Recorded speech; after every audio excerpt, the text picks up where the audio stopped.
Swami Srila Prabhupada Ki Jai. ISKCON BBT founder Acharya Srila Prabhupada Ki Jai. Sankirtan Yoga Ki Jai. All glories to the Assembled devotees. Gaura Premanandi Hari Bol.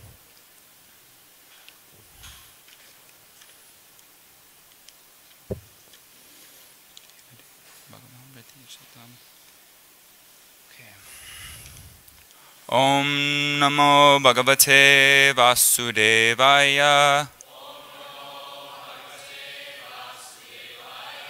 Om Namo Bhagavate Vasudevaya. Om Namo Bhagavate Vasudevaya.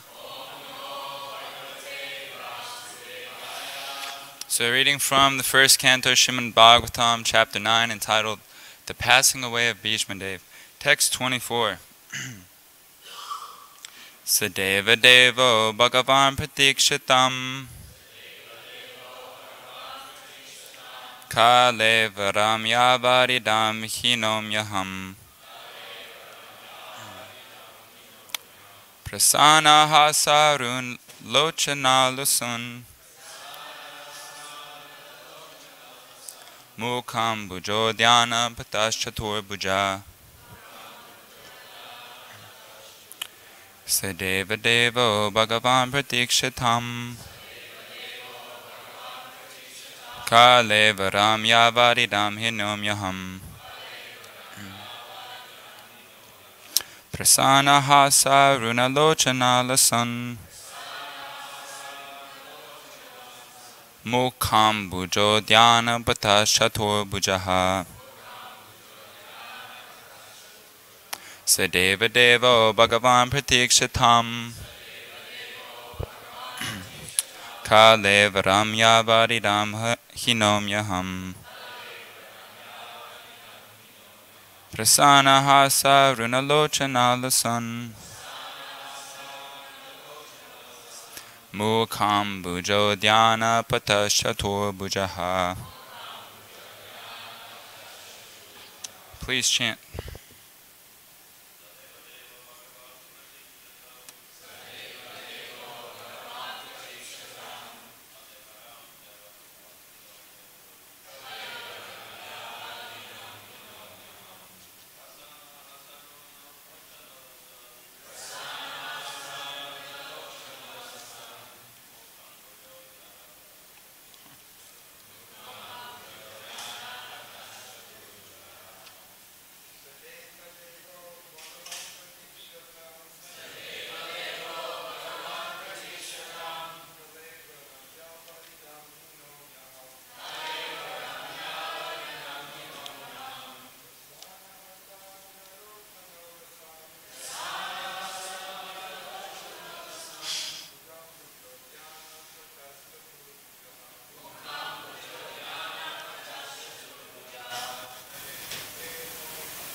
Mataji's.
Word for word. Saha, he, Deva Deva, the Supreme Lord of the Lords. Bhagavan, the personality of Godhead. Pratikshitam, may kindly wait. Kalevaram, body. Yavat, as long as. Idam, this material body. Hinomi, may quit. Aham, I. Prasana, cheerful. Hasa, smiling. Aruna lochana, eyes red like the morning sun. Ulasat, beautifully decorated. Mukha ambuja, the lotus flower of his face. Dhyanapataha, in the path of my meditation.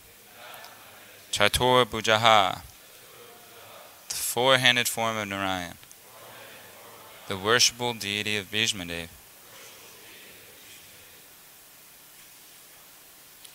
Translation. May my Lord, who is four-handed and whose beautifully decorated lotus face, with eyes as red as the rising sun, is smiling, kindly await me at that moment when I quit this material body. Please repeat, may my Lord, who is four-handed and whose beautifully decorated lotus face, with eyes as red as the rising sun, is smiling, kindly await me at that moment when I quit this material body. Purport. By His Divine Grace, A.C. Bhaktivedanta Swami Srila Prabhupada. Bhishmadev knew well that Lord Krishna is the original Narayan. His worshipable deity was four-handed Narayan, but he knew that four-handed Narayan is a plenary expansion of Lord Krishna. Indirectly, he desired Lord Krishna to manifest himself in his four-handed feature of Narayan. A Vaishnava is always humble in his behavior. Although it was 100% certain that Bhishmadev was approaching Vaikuntha Dham just after leaving his material body, still, as a humble Vaishnava, he desired to see the beautiful face of the Lord, for after quitting the present body, he might not be in a position to see the Lord anymore. A Vaishnava is not puffed up, although the Lord guarantees his pure devotee entrance into his abode. Here Bhishmadev says, as long as I do not quit this body. This means that the great general would quit the body by his own will. He was not being forced by the laws of nature. He was so powerful that he could stay in his body as long as he desired. He got this benediction from his father. He desired that the Lord stay before him in his four-handed Narayan feature, so that he might concentrate upon him, and thus be entranced in that meditation. Then his mind might be sanctified with thinking of the Lord. Thus he did not mind wherever he might go. A pure devotee is never very anxious to go back to the kingdom of God. He entirely depends on the goodwill of the Lord. He is equally satisfied even if the Lord desires him to go to hell. The only desire that a pure devotee entertains is that he may always be in rapt attention with thinking of the lotus feet of the Lord, regardless. Bhishmadev wanted this much only, that his mind be absorbed in thinking of the Lord, and that he pass away thus. That is the highest ambition of a pure devotee.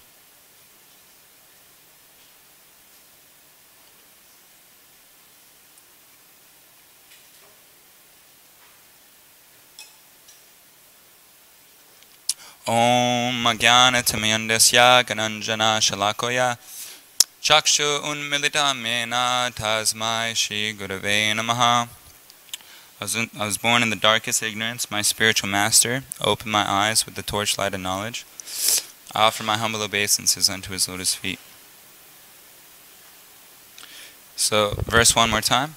Sadeva Devo Bhagavan Pratikshitam Kalevaram Yavaridam Hinom Yaham Prasana Hasa Runalochana Lasan Mukham Bujodhyana Patashatur Bujaha. May my Lord, who is four-handed, and whose beautifully decorated lotus face, with eyes as red as the rising sun, is smiling. Kindly await me at that moment when I quit this material body. So, before I go on to speak, I'd like to thank everyone for coming to the Srimad Bhagavatam class. Glorification of the previous acharyas and Srimad Bhagavatam. And generally it's actually transgressing proper etiquette if you speak in front of senior devotees. But I was ordered to do so, so this is my humble attempt to say something useful. Actually, in the Chaitanya Charitamrita, Lord Chaitanya considers Advaita Acharya on the same level of his spiritual master. It's because Madhavendra Puri is Sri Advaita Acharya's spiritual master, and Advaita Acharya's godbrother is Ishvara Puri, who is the guru of Chaitanya Mahaprabhu. So it says in Chaitanya Charitamrita that one should see one's spiritual master's godbrothers as good as his spiritual master. So please forgive my impudence. I'm trying to speak in front of the seniors, but trying to follow orders here. So Bhishmadev, he's considered one out of the 12 Mahajans. And Maha means great. Just like we say Maharaj, literally means the great king. Someone who's mastered his mind and his senses, conquered his mind. And every morning, Mahajan. Jana means people. We say Gopi Jana Vallabha. It means, Krishna's the supreme lover of the Gopi Jana, of the people of Vrindavan. So we should actually try to meditate on the words that we're singing in the morning prayers. Try to understand the Sanskrit. It deepens our attentiveness and our absorption. So Bhishmadev is one of the Mahajans, one of 12 Mahajans. And it's recommended throughout the Shastra that one follow spiritual authority. Trying to, if we have this thought of independence, that we don't need anyone to tell us how to direct our life, and that we can simply, we're so proud that we think we know what's best, instead of getting guidance from a spiritual authority in every step of our life. That's actually the safe position. But we can see people who become independent, they fall into Maya. It's actually a trick from Maya, where they're giving power of eternity to the mind, which for so many lifetimes has bound one to this material world, instead of giving power of eternity to spiritual authority. So the reason why I'm saying this is Bhishmadev is one of these great spiritual authorities. He's a guiding light for all of us to follow the example of, to hear attentively the instruction of these Mahajans. Now, out of the name of devotional service, a neophyte devotee will try to still play the role of God, although supposedly engaging in devotional service. We want to be the best class giver, the best book distributor, we want to be recognized. This is actually not being the servant, it's trying to be God, but our philosophy is to be the servant of the servant. So, hearing attentively Srimad Bhagavatam and chanting attentively the Hare Krishna Maha Mantra are the first stages of actually developing true humility and purifying our heart to bring us to our original constitutional position. So, the reason why I'm saying this is this actually can bring us to a point where we're actually attaining these high realizations that Bhishmadev is describing. And Bhishmadev was directly seeing Krishna on the battlefield. So the pure devotee can actually see Krishna face to face, or even if he's not seeing Krishna face to face at every moment, he's experiencing not just a higher taste, but he's directly experiencing Krishna. And I think it was, who was it? Yeah, Vishwanath Chakravarti Thakur. He is explaining in one of the verses in the 11th canto where King Nimi is inquiring from the 9 Yogindras. And he describes that a pure devotee doesn't mean that he's seeing Krishna face to face at every moment. That doesn't make him qualified as an Uttama Adhikari. Otherwise, like devotees like Vyasadeva, Shukadev Goswami, Narada Muni, this would consider them on a platform under the stage of Uttama Adhikari, but this is actually not the case. He says that an Uttama Adhikari is one who's qualified to see Krishna and at every moment is desiring intensely to see Krishna. Just like it says in the Shad Goswami Ashtaka, that six Goswamis are always intensely worshipping Sri Radha, Krishna, and Vrindavan. So that's what makes an Uttama Adhikari. But we can see that in this particular pastime of the Srimad Bhagavatam, Bhishma Dev is actually seeing Krishna face to face, as well as some of the previous people I just mentioned, like Shukadeva Goswami was there, Vyasadeva was there, Parvat Muni, Narada Muni. They all came to the side of Bhishma Dev when he was leaving the planet to hear pure Krishna Katha. So if these great saintly people who are already on a completely purified platform are coming to hear Krishna Katha, how much more should we be attentive when we're hearing the Srimad Bhagavatam? The tendency is, we're hearing the same philosophy day after day. When are we going to hear something new? And we hear that we're not the body. We hear, this is like just basic philosophy Prabhupada's explaining in the purport. So, but the difference between a neophyte devotee and a pure devotee is that a neophyte devotee will engage in sadhana bhakti for his own purification, whereas a pure devotee is actually relishing at every single moment, hearing and chanting, is relishing his Krishna conscious lifestyle. So to actually reach that stage, we have to first hear and chant attentively as a matter of duty, because we can't just jump up to the stage of spontaneous love prematurely. We have to first follow our duty attentively, strictly, and automatically by doing that, Krishna reveals himself to us.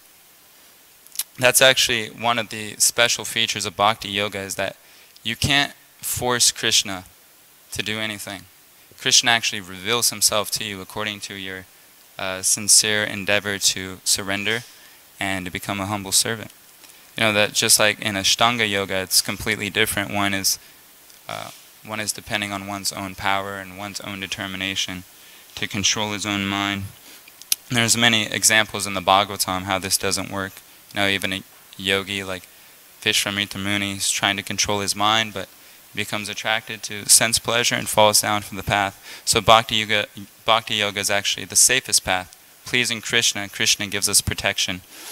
But like I was saying previously, how Bhishma Dev is actually seeing Krishna face to face. One time there's a famous conversation where a journalist is asking Srila Prabhupada in a room conversation.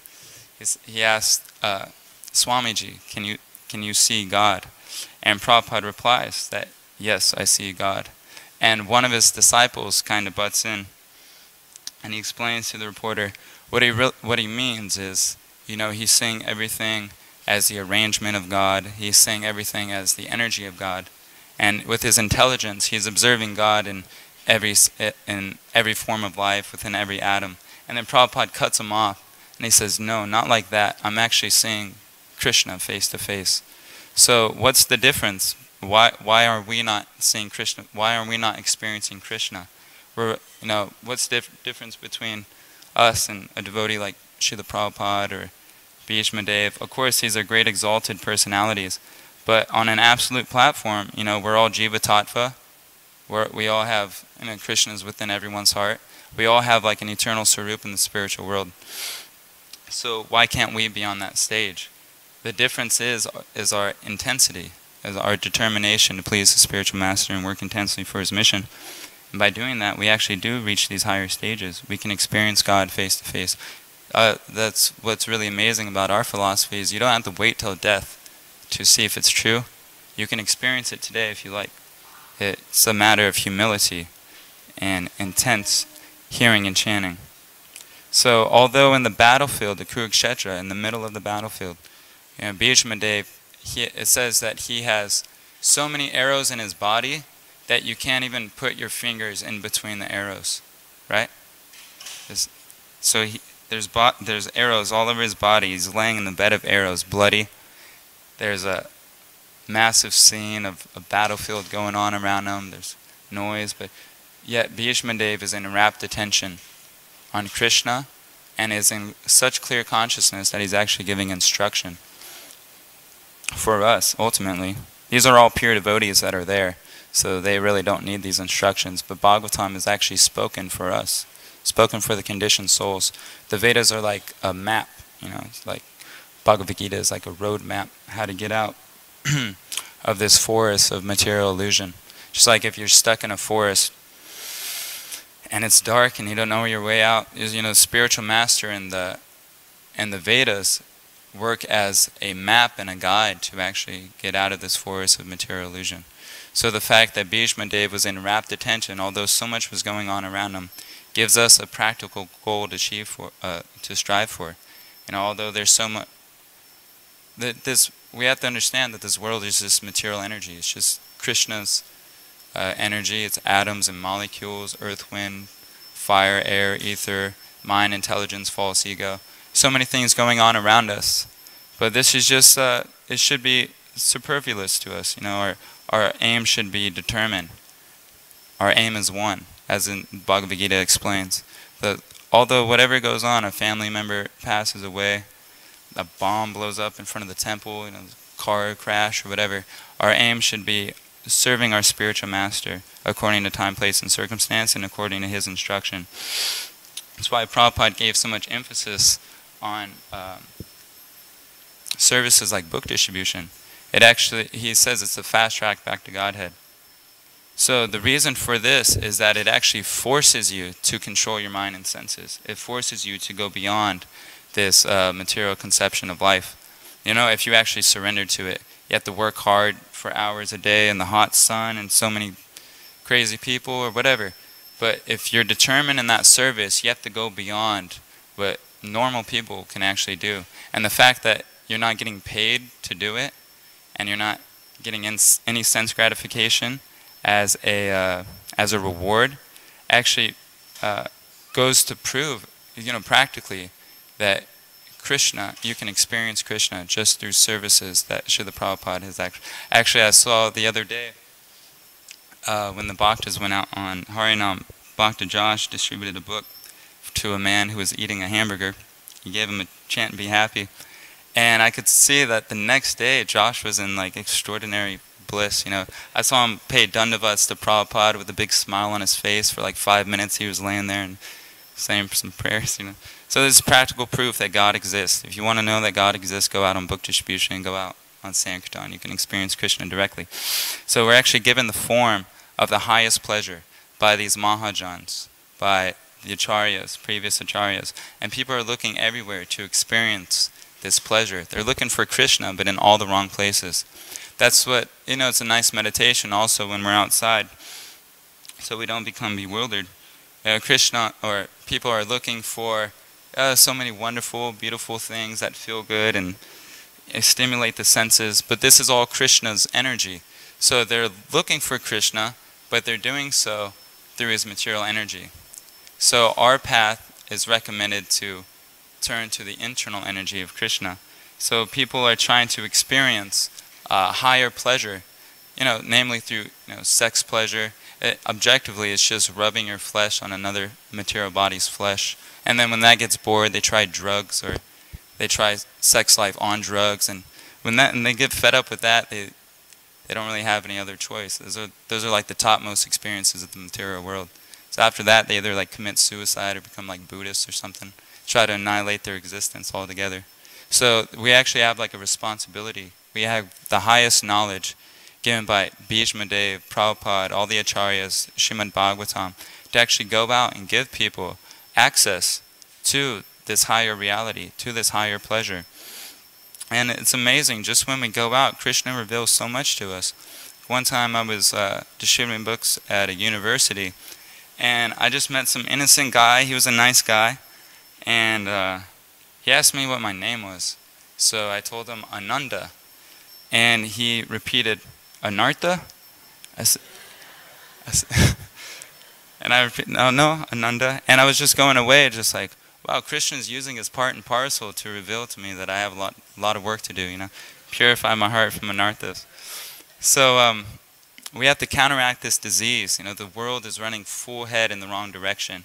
It's like if someone was driving off, they were driving down a road, and you had full vision of the scene, and you saw that the road ends and they're just going to drive off a cliff, the nice thing to do is to try to stop the person.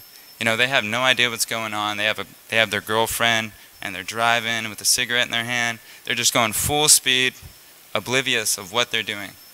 And then some jubilant book distributor stops the car and tells them to take a book or something. So this is actually the real position. They're driving full ahead to either hellish planets, lower species of life, or just a miserable life altogether.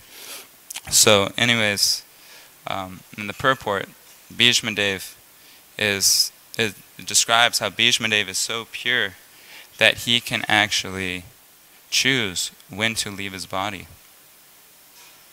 It's really amazing. Actually, it describes that also in the Bhagavad Gita, that the Ashtanga yogis can, through strict discipline, can also do that. But in this case, this is Krishna's desire. Krishna actually is in charge of his devotees' lives. And he gives us exactly what we need at every single moment to advance nicely.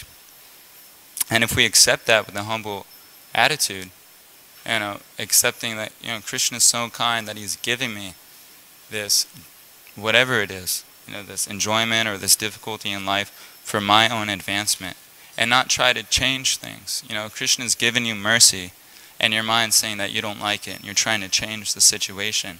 You don't actually get the full mercy that way. Or your spiritual master tells you to do something, but you want to do something else. You might get a little bit of mercy, because the spiritual master is all merciful, but to get the full mercy is to surrender to Krishna's program. So it also describes, Srila Prabhupada says that a pure devotee like Bhishma Dev, he doesn't care whether he goes to hell, heaven, Vaikuntha.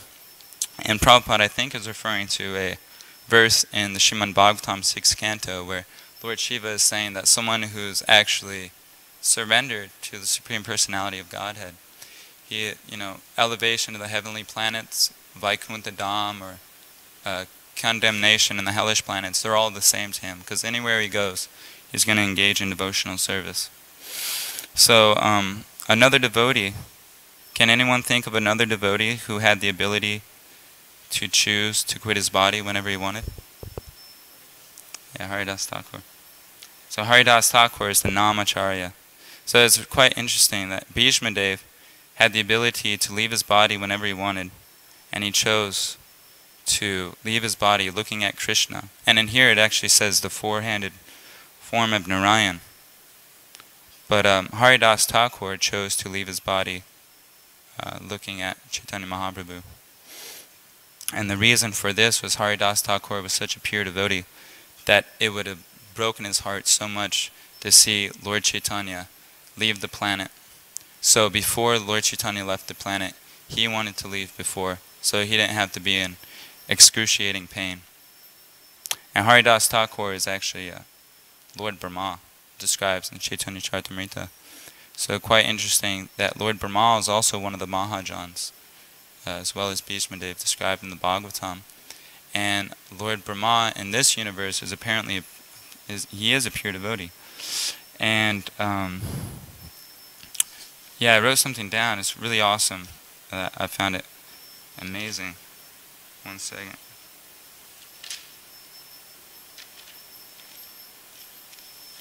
Oh yeah, here we go. So I found this quote about Lord Brahma that Srila Sridhar Swami gives evidence that Lord Brahma goes back to Godhead. So this might be confusing because in the 9th canto, there's a purport where Srila Prabhupada describes how we all come first as Lord Brahma. And there's so many different universes, and every universe has a Lord Brahma. He's like the engineer, he creates everything. So we first come as Lord Brahma because it's the closest thing we can get as God. We fall from the spiritual world to become God. Then the next best thing is Lord Brahma. You actually create the whole universe. You're on the topmost planet. You're like the highest living entity in the whole universe. This is the closest thing you can get to God. But then Sridhar Swami gives evidence that Lord Brahma goes back to Godhead. So how do we understand that? And Srila Vishwanath Chakravarti Thakur describes how there's 3 different categories of Lord Brahmas. There's a Brahma with the mentality of a karmi.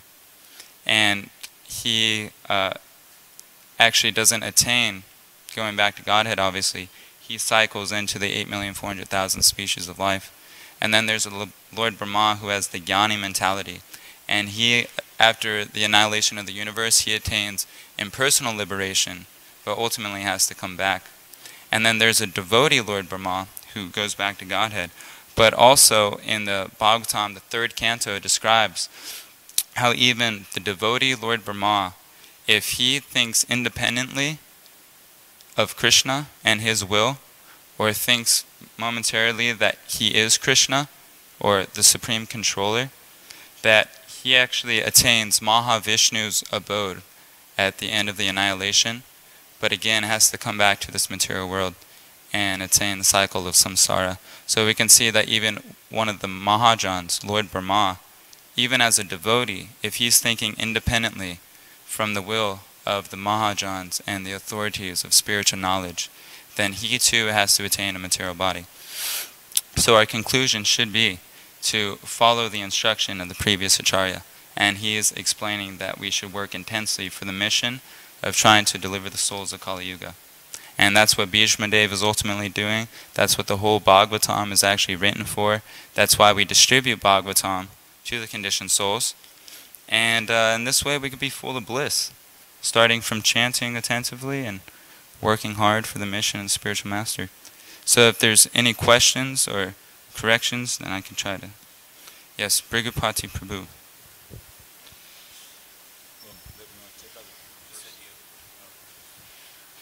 Thank you for a great class, very inspiring. You mentioned at one point early in the class that you read in the 11th canto, I can't remember if you mentioned, it was a commentary by Sridhar Swami, that a Mahabhagava is not necessarily seeing Krishna at every moment, but he's desiring to see Krishna at every moment, correct? Yeah, but it also could be that a Mahabhagava is seeing Krishna at every moment too. It's not like there aren't Mahabhagavas that are, because later on in the class you gave that example, you related that anecdote where Prabhupada corrected the disciple who said that Prabhupada is not really meaning the seeing Krishna. So it sounds like both things are possible, that there could be pure devotees who are factually seeing Krishna at every moment, but it's also, if somebody's considered a Mahabhagavat if they're in that mood of separation, as you mentioned, like the 6 Goswamis, where they're desiring to see Krishna at every moment. Is that the overall correct understanding, that both things are there? Is that a question? Yeah, that's the question. Is it? So yes, it also describes Uttama Adhikari is seeing Krishna in the sense that he's seeing everything as Krishna's energy. Every living entity is a part and parcel of Krishna. Doesn't necessarily mean that he has to be seeing Krishna face to face, personally, at every single moment. But to label him as an Uttama Adhikari, he is qualified to see Krishna face to face, and he has the desire to see Krishna face to face.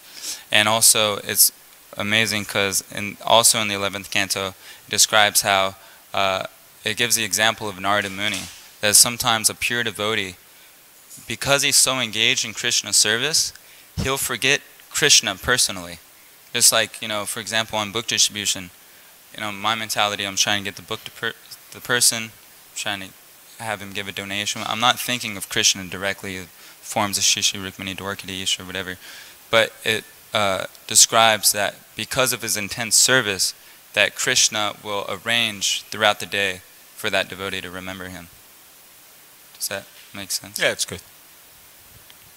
Archita Prabhu. Hare Krishna, thank you for accepting the invitation to give class and for giving a very nice class. Like everything else in our philosophy, it's not cut and dried. Sometimes the experience varies for the same individual, like Rupa Goswami. Prabhupada glorified the Goswamis, hey Radhe, hey Brajadevi, they don't claim they're seeing Krishna behind every bush in Vrindavan like some Sahajas do.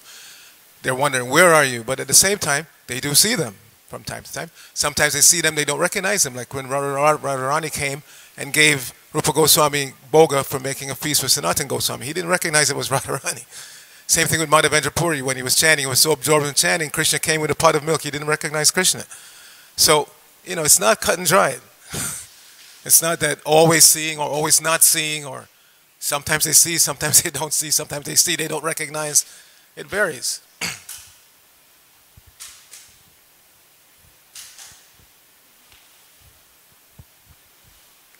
Thank you very much for the wonderful class. Regarding to Bhikkhu Prabhu's question, it reminds me, some senior devotee was telling me that when Srila Prabhupada was chanting the Hare Krishna Maha Mantra, many times, he will see Krishna face to face. Because in the Hare Krishna Maha Mantra, Krishna has put all the energies, like his spiritual energy, his pastimes, his form, in the Maha Mantra. So when Prabhupada is chanting, it's completely different from our chanting. So that's is that true or not? Yeah, I mentioned that also previously, that the difference between like a new bhakta and someone on the level of Prabhupada is, a new bhakta is chanting, we're doing the same activities of a pure devotee. We're chanting, we're hearing Krishna Lila, seeing the deities, but we're experiencing something different. The neophyte devotee is doing that for his own purification, whereas Mahabhagavat is doing it out of ecstasy. And we're doing it as regulative principles, where we have a prescribed number of rounds we chant. We have prescribed services. Whereas someone on the level of Prabhupada is not going to fall down if he doesn't chant 16 rounds, but he wants to chant because he's relishing Krishna. So, does that answer your question?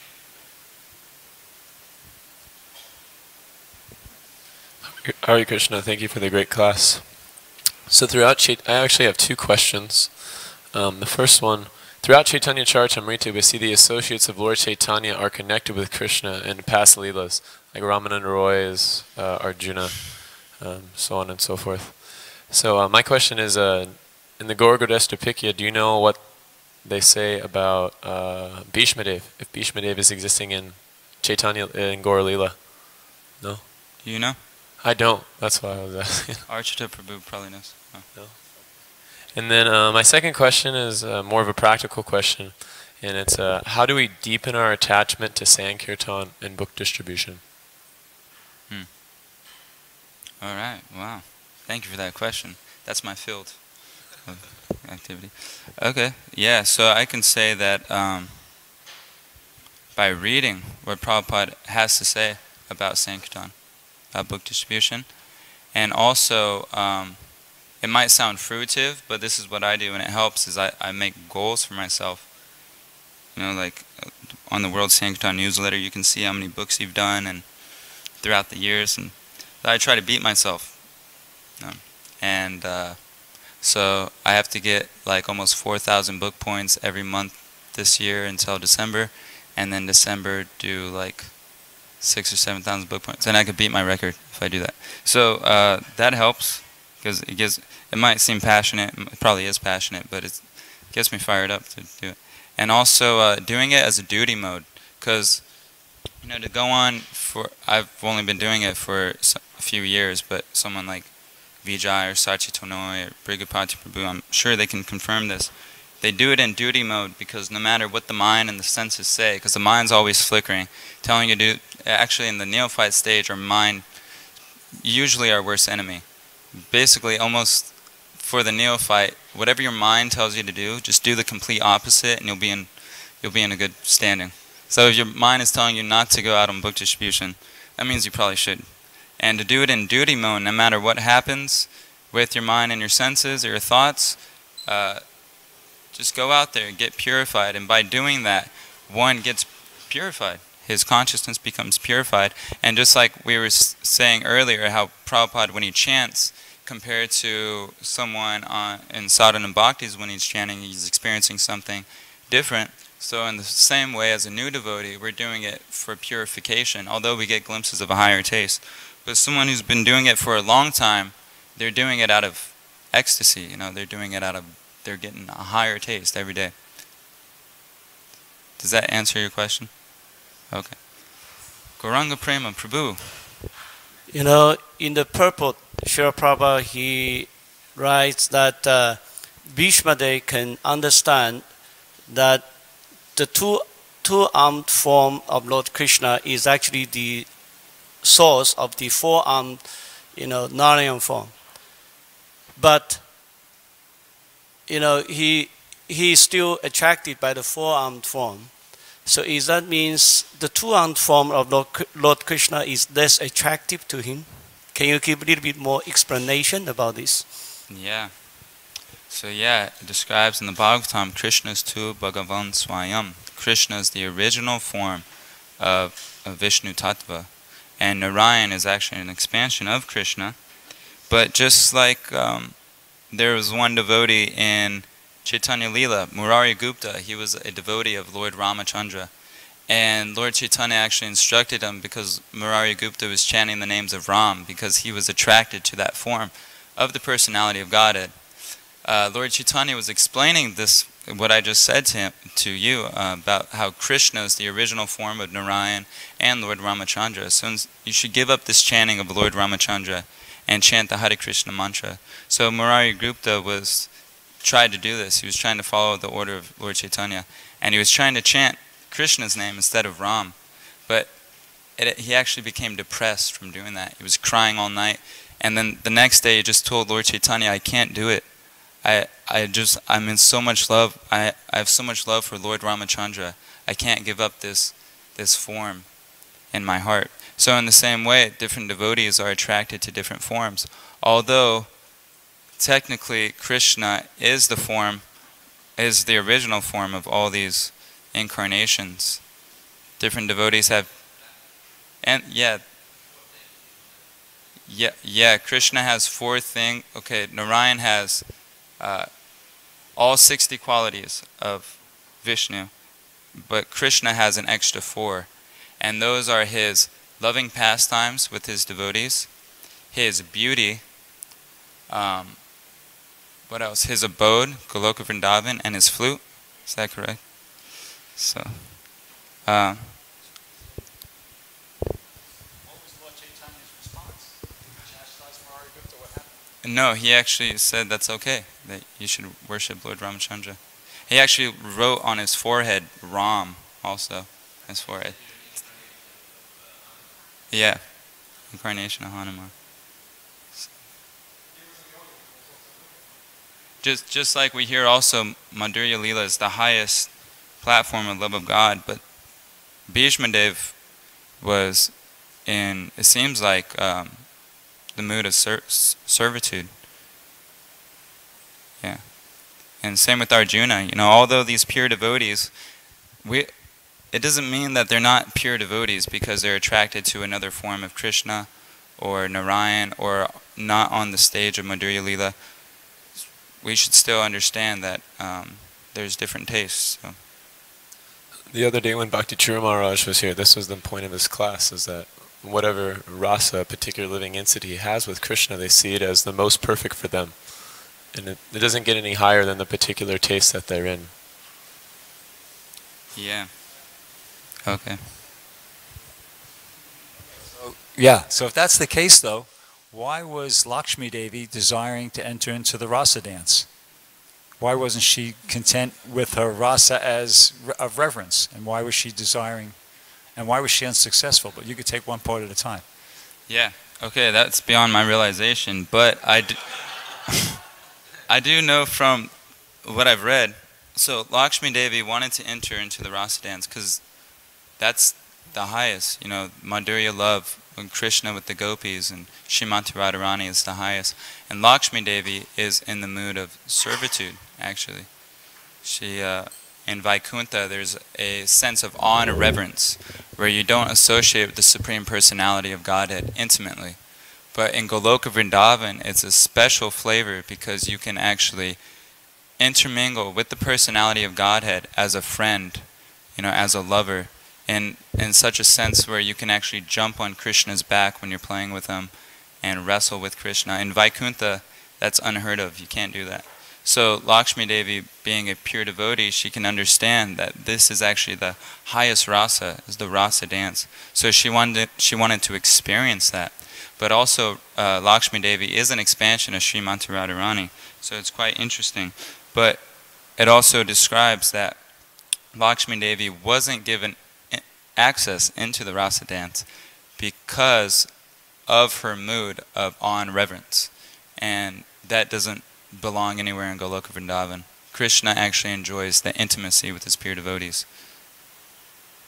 Thank you. Does that satisfy your answer? Okay. Srimad Bhagavatam ki jai, Prabhupada ki jai, Hare Krishna.